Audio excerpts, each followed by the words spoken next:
Welcome to the Owatonna Today Show, your community connection since 1991. Thank you so much for joining us today, Friday, January 8th.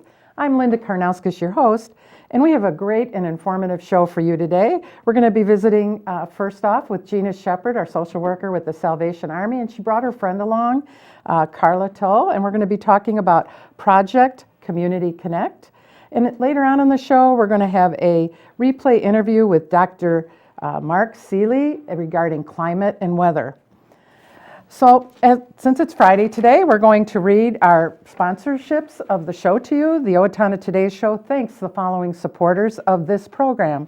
Our premier sponsor, City of Owatonna, Express Employment Professionals, Owatonna Public Utilities. Our primary sponsors are Amy Swain Hearing Centers, Brookdale Senior Living Solutions, Little Theater of Owatonna, and Owatonna Foundation.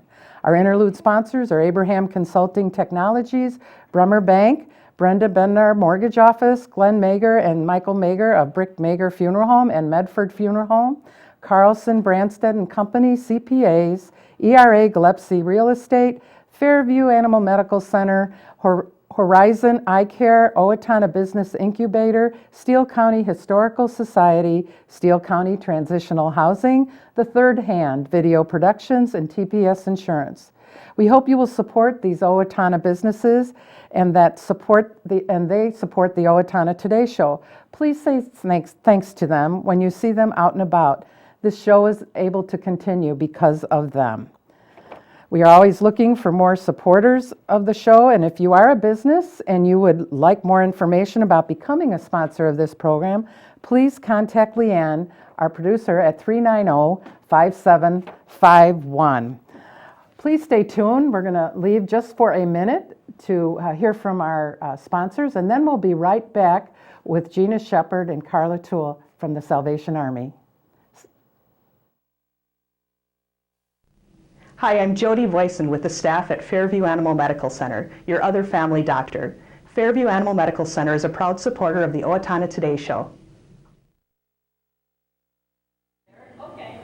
Hi, Brad here from Owatonna Senior Place. Our goal at Senior Place is to involve, enrich, and empower adults 50 years of age or better to live as independently as possible in our communities. We do this by promoting wellness through recreational, educational, and social opportunities, as well as being a referral source for services available within our area. Activities and programming at our center emphasize creating and maintaining independence in all phases of life. Come see what Senior Place has to offer. Live full, live well, and live long.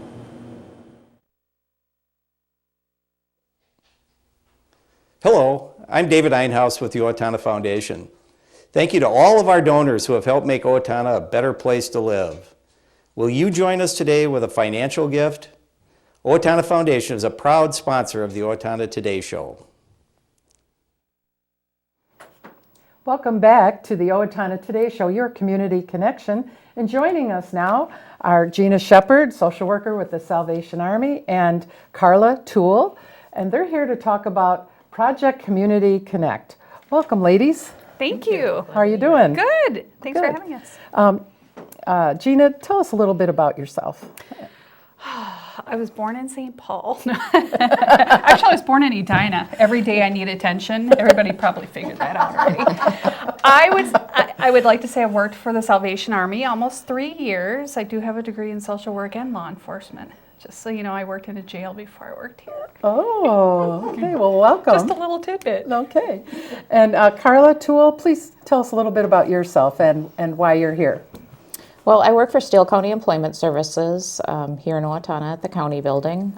Previously, I was the case manager at the Salvation Army for many years, and previously I worked for SEMCAC, another nonprofit. So I've been in the community for quite some time now and worked with a lot of different agencies. So and been involved with the Project Community Connect for a number of years now. Okay.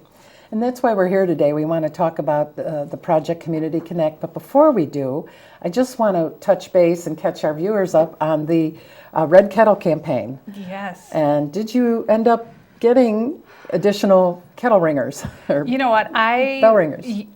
I know I don't want to take up too much time, but it's really exciting news. I will say that all of a sudden the community just came together and bell ringers started calling, and people had already rang, said they'd heard that we still needed bell ringers, and they're like, we're going to go out there and do it one more time. And our schedule really started filling up at the end, and the donations started coming into the store. And you ready for the total? $102,000. And what was the deficit you had? We were about $20,000 behind. So that's wonderful. Right. So it's the best year we've ever had.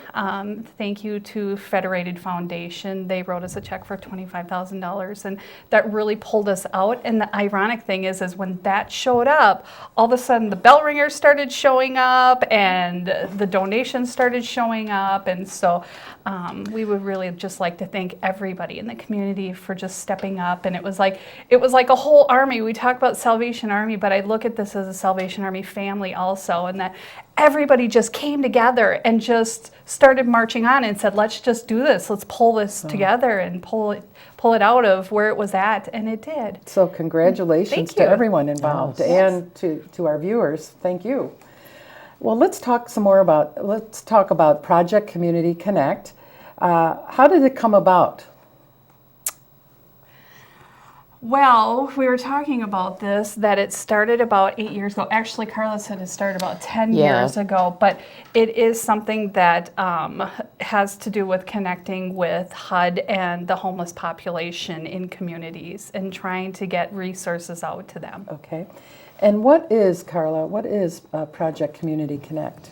Project Community Connect is an event that we put together that coordinates with the HUD homeless count that has to be done once a year, and usually in January. That's why we hold the Project Community Connect at that time.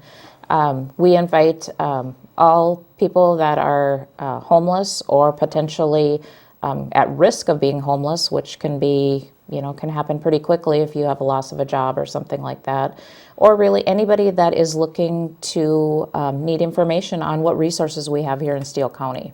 Okay.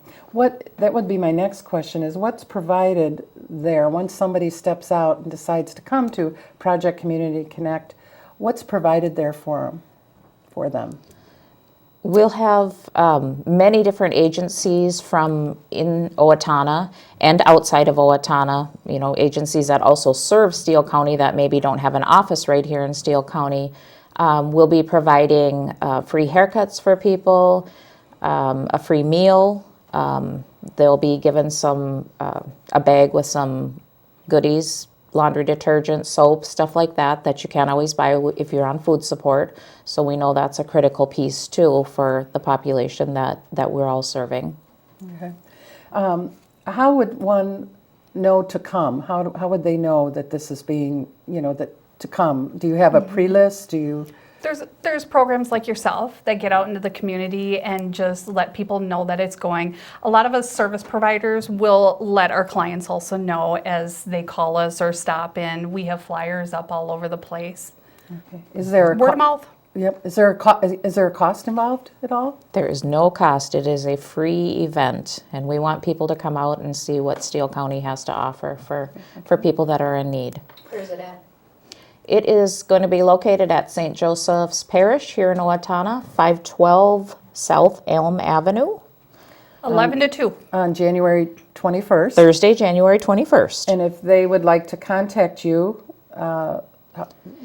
would there be a special way to contact you? Yep. Sure. They could contact Call Gina at me. the Salvation Army or myself at Steele County Employment Services, and my number is listed on the bottom of the screen there. So if you have any questions to do with the event, please contact either one of us. Okay. And it's grown over the years. You said that you've been doing this for 8 years. So can you take us on a year to year, or as quickly as you can or would like to? Yep.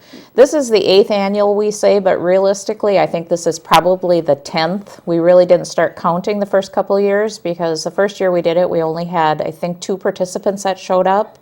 And the next year it went up to 6, and then as we grew and we outgrew spaces, and now we're up to serving close to 100 participants per year with, like 25 to 30 agencies that are coming to the event. And these are individuals in our community that may be having some real tough financial times. They're either homeless or they're at risk for being homeless. Right, or just maybe in need. Doesn't necessarily mean you have to be homeless or at risk for being. If you're in need and looking to see what services Steele County provides, please come out to the event. Is it pretty much confidential?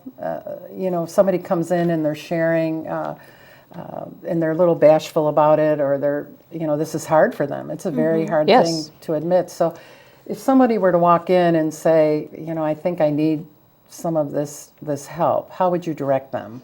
Well, we have professionals from different agencies here in Owatonna that are doing the intake. So these are people that are used to working with people that are in crisis or in need. So they will be, handling it with the deepest, sincere, I don't know how else to put it. They will feel comfortable working with anybody. And can you share any feedback that's come back from maybe those who've experienced Project Community Connect at one time or another?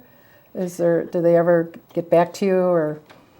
I can say, as a service provider, I think one of the most important things that I see from people who are coming in who may be in need is, number one, they walk in the door and they feel comfortable with the person that's just doing an intake sheet, talking to them, really listening to their stories. I think everybody has a story, and it's important to be able to share that and feel like people are listening. And we'll feed them, and then they start getting all these basic needs that are hard sometimes for them to get. And then coming around and just almost like when you see a work fair, there's 30 different vendors or service providers that are just there just to greet and meet them and talk to them about what they have. So if they want, I know for me, a lot of times people say, Gina, I really need some help. Well, I'll bring my schedule book and let's talk about that. And I think a lot of the other service providers around will also do that. What is it that you need, and how can we help you? Mm-hmm. Say I walked in and I said, gee, it's a tough budget month, or one of the individuals walks in and we're just one house payment away from losing our house or whatever. I really need a haircut, or I need, a little makeup, and I just don't have it in the budget this week. They could come and have that done. Oh yeah, Yes. That's like the biggest. You know what? Haircuts are probably our biggest part of our event. People love them. Yeah. They line up Makes for you their feel haircuts. good if you get a haircut and you feel better about yourself. And then if you kind of assess then what their needs are and kind of Guide them in, who they want, who maybe they should talk to out of the agencies, that type of thing. Okay, that's great. And I suppose you see a transformation happen in just the short time they're there, there's somebody to help. Have you seen many of those type of experiences? Well, and I can say, even when you talk about being anonymous, people also don't have to tell their story, and they can just walk around and come visit tables and just, see what we have to offer without explaining what their situation is. So they know that is there for them in the future. Okay. And obviously, this is a passion, and it's been near and dear to your hearts. Just quickly, if you could just tell us, what's one of your most memorable memories you have from doing this, and one sentence or two that you could share with us. Is there something one time that just stood out to you that really made a difference? I think last year for me, we had some massage therapists come in that did massages on, and any of us that are under stress, a massage is a really welcome thing. So that was probably the thing that I really... Okay. Well, ladies, thank you for coming. Again, we want to let everyone know it's going to be January 21st. And what's the time? 11 to 2. And just call Gina Shepherd down at the Salvation Army at the Project Community Connect. And we'll stay tuned with us, please. We'll be right back after a word from our sponsors. Please stay with us. Hi, my name is Dave Efforts with TPS Insurance. We're here to handle all your insurance needs. We are a very proud supporter of the Owatonna Today Show. I didn't just want another job, I wanted a career, so I expressed myself. I was new to town and I didn't know where to turn for a job, so I decided to express myself. I decided to express myself, and they helped find the right career for me. Express Employment Professionals is in contact with thousands of companies in need of quality employees. Come in now and get the job you deserve. Express yourself today.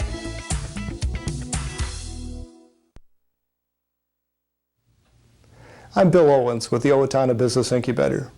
Whether your business is just starting out or is expanding, we have the office space and manufacturing space that you need. As the Small Business Counseling Center for this region, we are able to help you in your expansion or your startup of your business. We are a proud sponsor of the Owatonna Today Show.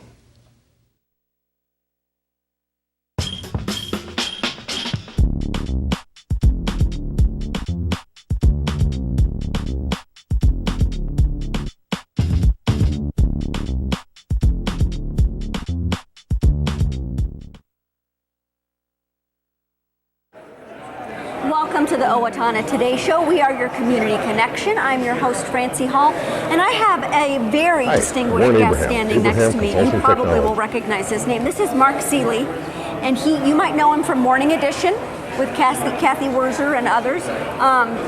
Mark, welcome so much to the Owatonna Today Show and to Owatonna. Well, it's a pleasure to be down here. I've been visiting off and on down here for well over 35 years. And, you know, Owatonna is one of our many climate observation sites in the state of Minnesota. Aha! Well, we'll have to learn a bit about that.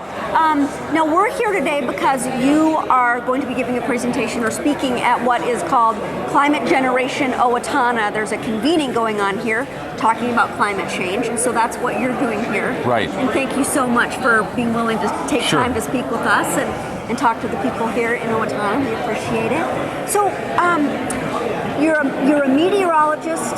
Right. You're a climatologist. Right. Can you tell me, first of all, what got you interested in those things? Well, I was going to be a lawyer, believe it or not, Francie. Yeah, I had already gone to college, and I was out working, and I became a volunteer weather observer. Now, this was not in Minnesota. This was out in the western U.S.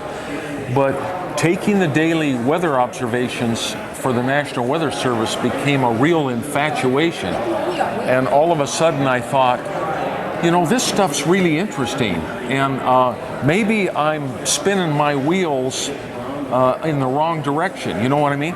So I went back to school, got my master's in meteorology, was going to go to work for the National Weather Service, but their first assignment for me was going to be in the island of Guam in the Western Pacific. And I didn't exactly want to go there, really? You know. Yeah, you didn't? yeah. That sounds fabulous. Well, to me, at the time, I was. You're a real Minnesotan. I was more interested in staying here. So anyway, I went later. I got an offer, and I went to Nebraska to get a PhD in climate science, which is the weather history side of the equation. Of course, meteorology is weather today and into the future, and climate science is weather today, but in the context of the past. Okay, so I get it. The weather is what's happening right now, and climate is a history of time, probably from the beginning of time until now, which actually, this book, I just want to say I'm holding his book right now, the second edition of this, Minnesota Weather Almanac, and you said that it's a history of weather in Minnesota. Right, and this serves as kind of a foundation for me being here for the convening in Owatonna, because I'm kind of, by this time, after 37 years, known as Minnesota's weather historian. And so what the picture I want to paint for citizens to think about is that we have a rich history, a lot of good measurements in Minnesota that tell us what our climate's like, how it's behaved in the past, what some of the extremes are, and things like that. And we know extremes here. We do. We are the land of extremes, and we're noted for that internationally. How resilient we are in living with the weather that we have. But I think fundamentally what the data are showing us is that our climate's changing. Our climate behavior today is different than it was in the past. And I can show people in their local backyard measurements, like here in Owatonna, or up at Faribault, or down in Rochester, or whatever. I can show how the changes have come about in the last few decades. And not only that, but not only the measured changes in the climate, we can relate them to some things that are having impact. like on our watersheds, our lakes and rivers, on our energy use, on our transportation systems. It affects our whole life. It affects our whole life. I mean, I don't think anybody Right. more than Minnesotans know how the Right. weather Right. and the climate affects life here. It really determines so much of what we do and how we do it. You couldn't be more right. And the reason I do it with our history, the reason I frame it with our history, and I don't use the climate models which tell us what it's going to be in 2050, is because our history as a Minnesota culture is our common bond. You see what I mean? And so if I can frame it in history and what it's meant historically, how other Minnesotans have had to cope and adjust with it, and the fact that we're continuing to change as we go into the future, I think that can initiate a little bit more community dialogue and discussion about it. Do you think that helps people actually understand that that climate change is real? Because man, we love to talk about the weather, and Right. historically, I mean, when I moved here in 2001, I kept hearing about the big Halloween storm of '89 or whatever it was. Right. And so, I mean, we still love to talk about all of that. Right. So there are signposts along the way. No, you're absolutely right. Everybody has vivid memories of very important points in their lives. All of us do that.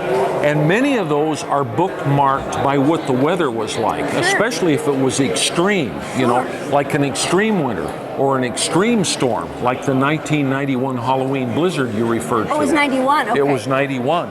Or that terribly wet June we had in 2014. The wettest singular month in Minnesota history was just last year in June of 2014. I didn't know. And so we have that.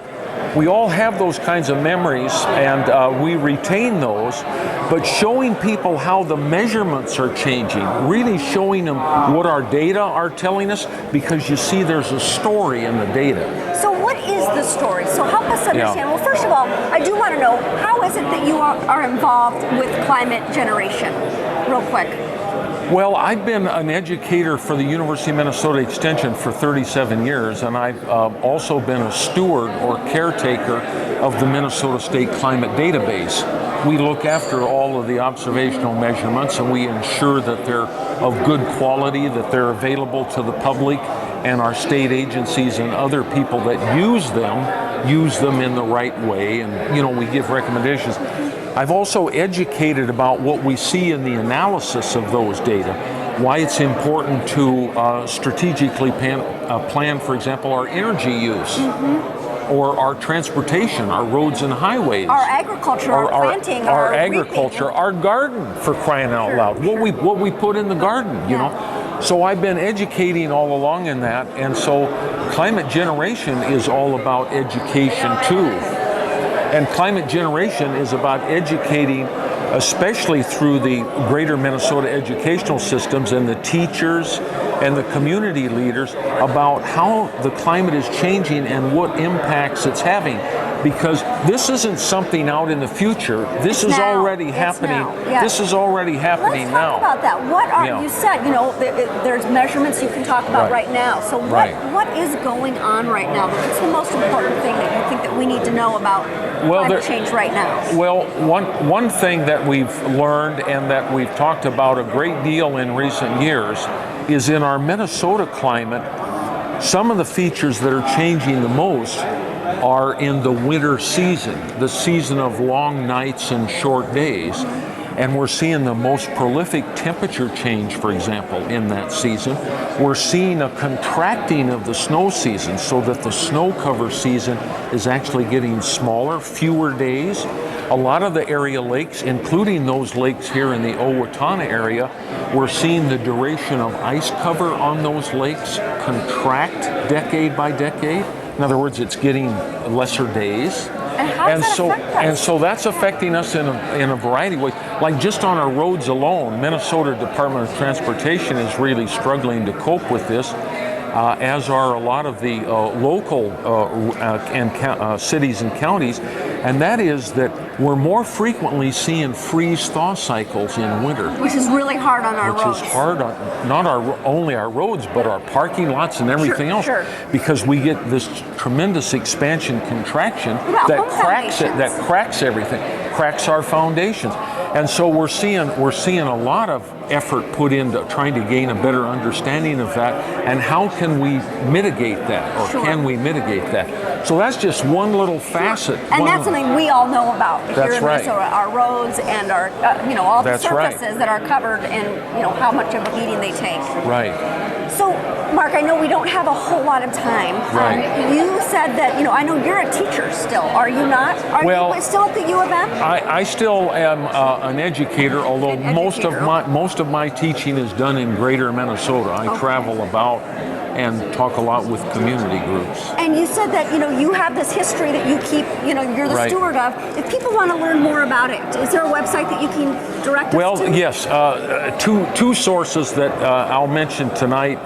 The climate, simple word, climate.umn.edu. Okay, that's an easy one. climate.um.edu.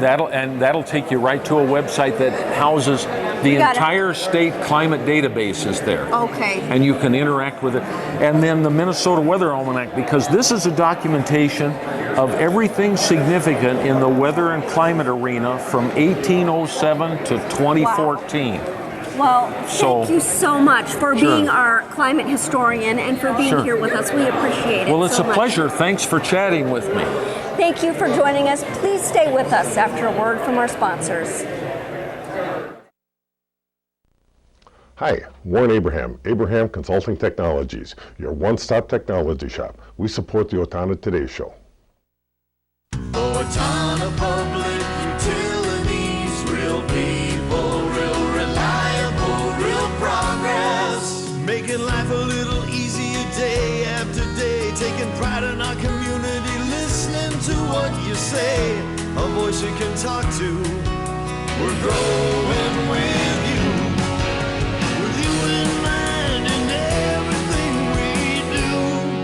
Owatonna Public Utilities. Welcome back to the Owatonna Today Show, your community connection. Thank you for staying with us. And we have some community announcements to share with you at this time. The next evening support group for caregivers assisting people with Alzheimer's or another dementia will be Tuesday, January 5th, 2016 from 6 to 7 p.m. at the Owatonna Public Library, 105 North Elm Avenue, in the third floor small conference room adjacent to the Gainey Room.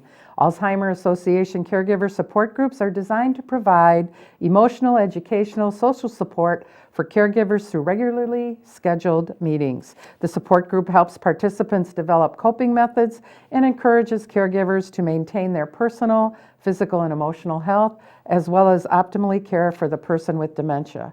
For more information or to RSV, please contact Deb Gillard at 507-676-0411 or at dgillard@brookdale.com. Project Community Connect is going to be January 21st at St. Joseph Parish, 512 Elm Avenue, from 11 a.m. to 2 p.m. Some of the things that will be free there, or all things are free, but some of the list of things they're going to be having is lunch, haircuts, flu shots, HIV testing, dental screenings, and cell phones. And there'll also be interpreters available. The Steele County Historical Society is pleased to announce children's programming for Thursday, January 7th at 9 a.m. and at 6:30 at the Lang Theater and History Center. The theme for the day is Games of the Past, and come play some old-fashioned games. Kids will play games like hopscotch, clothespin drop, chutes and ladders, pickup sticks, and other oldies and goodies. The free children's programs are offered on the first Thursday of each month and is sponsored by United Prairie and Fernbrook Family Center. Well, that does it for our show today, and please join us on Monday when our guests will be on location at Anytime Fitness, Senior Place, Zumba, and then later on in that show we'll be visiting with the Owatonna Pickleball Association. Take care and have a great weekend, and we'll see you here back on Monday.